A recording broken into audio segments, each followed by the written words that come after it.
بسم اللہ الرحمن الرحیم۔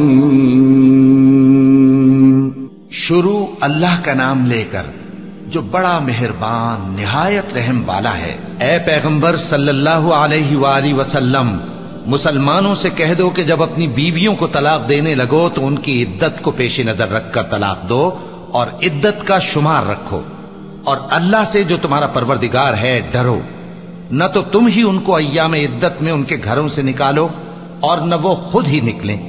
ہاں اگر وہ کھلی بے حیائی کریں تو اور بات ہے، اور یہ اللہ کی حدیں ہیں، اور جو اللہ کی حدوں سے تجاوز کرے گا وہ اپنے آپ پر ظلم کرے گا۔ اے طلاق دینے والے، تجھے کیا معلوم شاید اللہ اس کے بعد رجعت کی کوئی سبیل پیدا کر دے۔ پھر جب وہ اپنی میعاد یعنی عدت ختم ہونے کے قریب پہنچ جائیں تو یا تو ان کو اچھی طرح سے زوجیت میں رہنے دو یا اچھی طرح سے علیحدہ کر دو، اور اپنے میں سے 2 منصف مردوں کو گواہ کر لو، اور اے گواہو اللہ کے لیے درست گواہی دینا۔ ان باتوں سے اس شخص کو نصیحت کی جاتی ہے جو اللہ پر اور روز آخرت پر ایمان رکھتا ہے، اور جو کوئی اللہ سے ڈرے گا وہ اس کے لیے رنج و غم سے نجات کی صورت پیدا کر دے گا، اور اس کو ایسی جگہ سے رزق دے گا جہاں سے اس کو وہم و گمان بھی نہ ہو،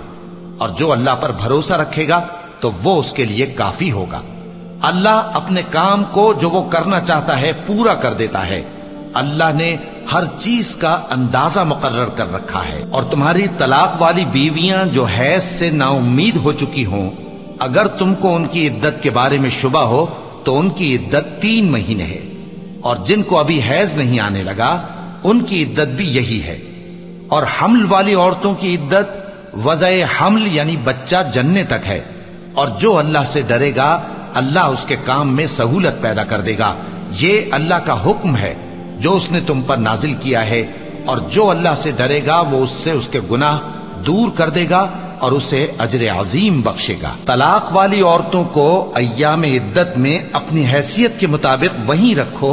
جہاں خود رہتے ہو، اور ان کو تنگ کرنے کے لیے تکلیف نہ دو،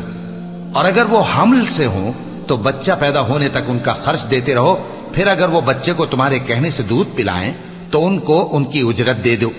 اور بچے کے بارے میں پسندیدہ طریق سے موافقت رکھو، اور اگر باہم ضد اور نا اتفاقی کرو گے تو بچے کو اس کے باپ کے کہنے سے کوئی اور عورت دودھ پلائے گی۔ صاحب وسعت کو اپنی وسعت کے مطابق خرچ کرنا چاہیے، اور جس کے رزق میں تنگی ہو جتنا اللہ نے اس کو دیا ہے وہ اس کے موافق خرچ کرے۔ اللہ کسی کو زیر بار نہیں کرتا مگر اسی کے لحاظ سے جتنا اس کو دیا ہے،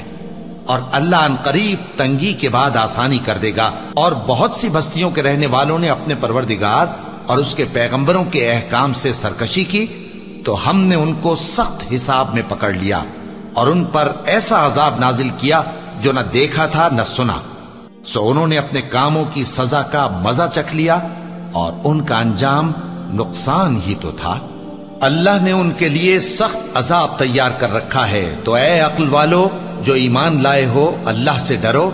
اللہ نے تمہارے پاس نصیحت بھیج دی ہے، یعنی ایسے پیغمبر جو تمہارے سامنے اللہ کی واضح آیتیں پڑھتے ہیں تاکہ جو لوگ ایمان لائے اور عمل نیک کرتے رہے ہیں ان کو اندھیروں سے نکال کر روشنی میں لے آئیں، اور جو اللہ پر ایمان لائے گا اور عمل نیک کرے گا وہ ان کو جنتوں میں داخل کرے گا جن کے نیچے نہریں بہ رہی ہیں،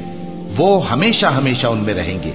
اللہ نے ان کے لیے کیا خوب رزق رکھا ہے۔ اللہ ہی تو ہے جس نے 7 آسمان پیدا کیے اور ویسی ہی زمینیں بھی،